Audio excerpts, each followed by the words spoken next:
The world remembers those who conquer with sight. But this is the story of Kian, a boy who conquered with darkness.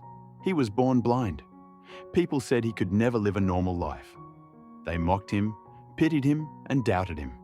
But Kian had one thing no one could take away: fire inside him, and one dream: to climb the highest mountain on earth. As a child, Kian walked miles for water, felt every sound, and sensed every emotion. While others played, he imagined mountains, towering giants he had never seen. At 14, he overheard climbers talking about Everest. "Blind people can't even climb stairs," they laughed. Kian's heart burned. "If they think I can't, I will prove them wrong." No trainer would teach him.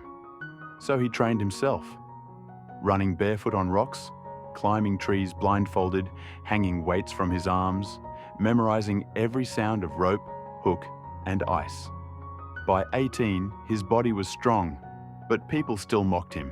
"You'll die before 10 steps." Kian smiled.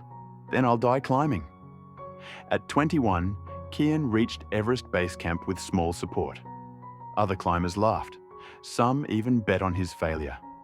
He found guides only interested in filming him as entertainment. But Kian didn't climb for them. He climbed to prove darkness can see light. Ice cut his skin. Altitude made breathing a battle. He stumbled. Climbers cursed him. Some abandoned him in storms. But Kian kept moving, inch by inch, step by step. He memorized the mountain through sound and touch. The mountain spoke, and he listened. A blizzard hit. Tents were destroyed. Some climbers froze. Kian felt the wind, the slope, and the shifting snow. Using instinct, he guided himself, and a few surviving climbers began following him. The blind boy became their leader. Crossing an ice bridge, the rope snapped. Kian fell into a crevasse. Alone, broken, bleeding, the world whispered, "Give up." But the voice inside roared, "You were born in darkness. This is your kingdom. Rise." He climbed out inch by inch, hands and teeth bleeding. By dawn, he stood again, broken but undefeated. At the death zone, with air too thin for life, Kian had no oxygen tank.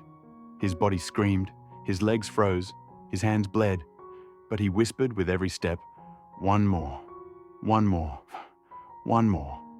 When his legs gave out, he crawled. When his hands froze, he pulled himself forward. Finally, he reached the summit of Everest. He could not see the world beneath him, but he felt it. The sun kissed his face. The earth pulsed under his feet. Blindness was no longer a curse. It was his crown. The world could not ignore him. Those who mocked him wept. Scientists called it impossible. Kian said, "I did not climb to see the world. I climbed to show the world that vision is not sight. Vision is fire. Vision is refusing to stop." Remember Kian when life feels impossible. He never saw light, yet he became one. He never saw the mountain, yet he conquered it. If a blind boy can climb the highest peak on earth, what is your excuse for not conquering the mountains in your life?